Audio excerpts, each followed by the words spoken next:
Bien. Alors, donc, toujours dans la partie graphisme, ici, si je remonte ici, donc quelque chose qui paraît tout bête, je voudrais faire un petit sondage sur les écoutes des musiques de Mozart sur un site de streaming audio.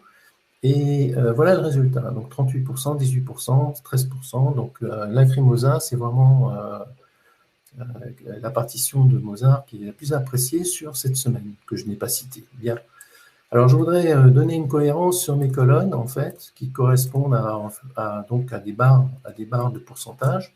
Bien, sachez que depuis peu, InDesign vous autorise à mettre non pas un opérateur, mais au moins deux opérateurs dans les champs ici, les champs de saisie, dès qu'ils sont numérotés. Alors, la condition, donc je vais l'appliquer sur ces trois barres.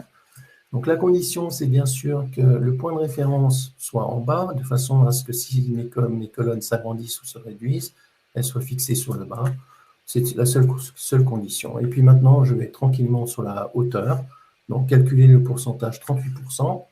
Donc 38%, c'est donc bien multiplié par 38 et divisé par 100. Vous voyez ici?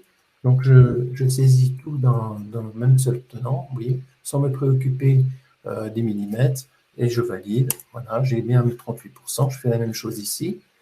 Donc multiplié cette fois-ci par 18 et divisé par 100. Voilà.